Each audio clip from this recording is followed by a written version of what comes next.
आज बताएं जो ये चल रहा है आपका महापंचायत क्या है? देखिए, ये शुरुआत है।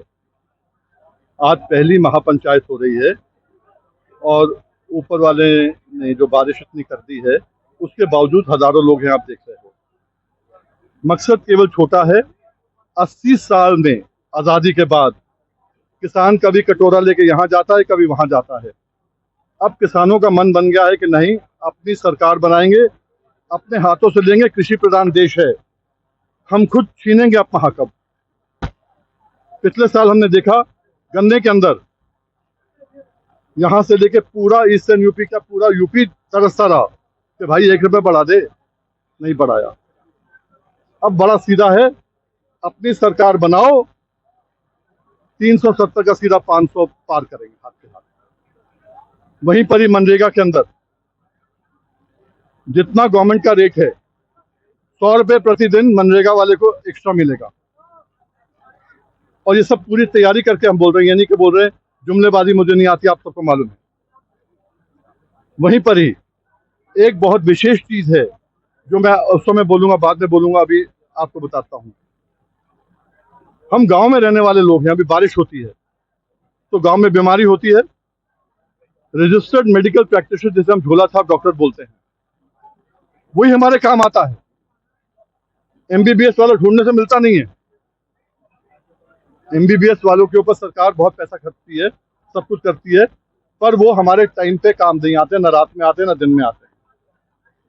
हम चाहते हैं आरएमपी वाले डॉक्टर जो हैं, आरएमपी वाले जो हैं, उनको 1 साल की ट्रेनिंग हो, 6 महीने की ट्रेनिंग हो। हम लोग एक प्लान बना के उनको ट्रेनिंग देंगे, उसके बाद में उनको डिग्री देंगे और वो खुलेआम गांव के अंदर इलाज कर सकेंगे। सर्जरी नहीं कर पाएंगे, जो सर्जरी है वो डॉक्टर्स करेंगे, जैसे भी होता है।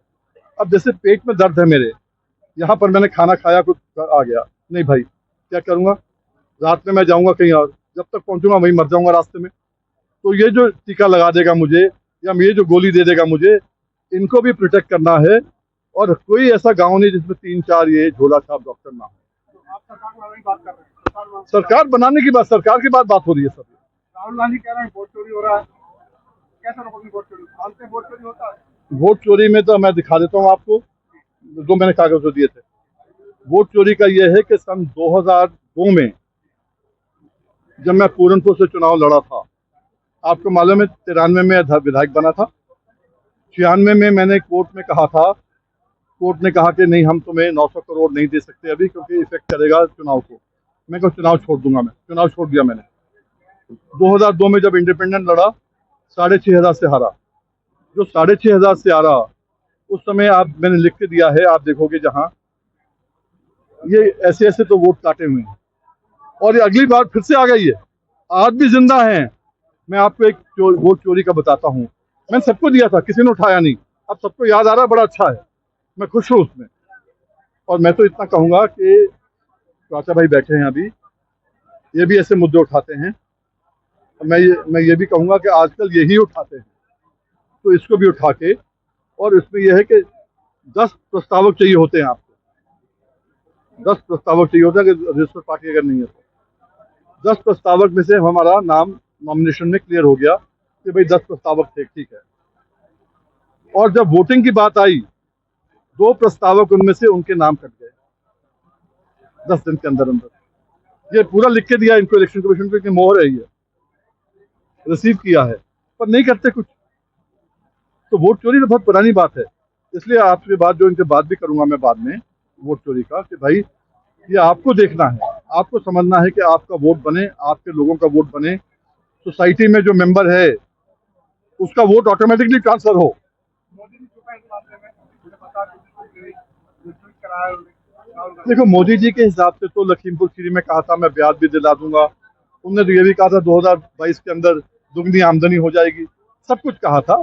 बड़े नेता हैं, हम क्या कहें उनको। मोहन भागवत कहते हैं कि मैं 75 साल का हुआ सेवा करूंगा, नहीं कहते मैं रिटायरमेंट की बात नहीं करते। अब मोहन भागवत कहते हैं, अब मोहन भागवत कहते हैं मैंने ऐसा कहा ही नहीं। देखो, हमें अपने से मतलब, हम क्या कर सकते हैं। मुझे मतलब नहीं कि आपने क्या किया, भागवत ने क्या किया, मोदी ने क्या किया, मनमोहन सिंह ने क्या किया। मुझे मतलब है कि हम किसानों में क्या ताकत है करने की, हम वो करेंगे। क्या आपसे उदाहरण देना चाहते हैं? 2027 में उत्तर प्रदेश में किसानों की सरकार बनेगी, किसानों की पार्टी से, किसान मजदूर पार्टी से किसानों की सरकार बनेगी। अपनी सरकार बना के इनके आगे भीख नहीं मांगेगा किसान, अब अपने भीख नहीं मांगेगा। अब केवल जो है किसान अपनी लड़ाई खुद लड़ेगा और जीतेगा। अच्छा, बात की जाए संबल की, संबल आप चर्चाओं में न्याय जांच कमेटी माना गया जब दंगे हुए हैं तो उसमें जो 45% हिंदू था 15% का आ गया, क्या कहना है? मुझे आप क्यों बदलना चाहते हो? मुझे आप सब जानते हो किसान नेता के रूप में। मुझे वो पूछो तो किसानों को फायदा हो जाए। अब हिंदू मुसलमान लड़ाने की बात हो तो बहुत नेता बैठे हुए हैं यार, मुझे क्यों बीच में घुसते?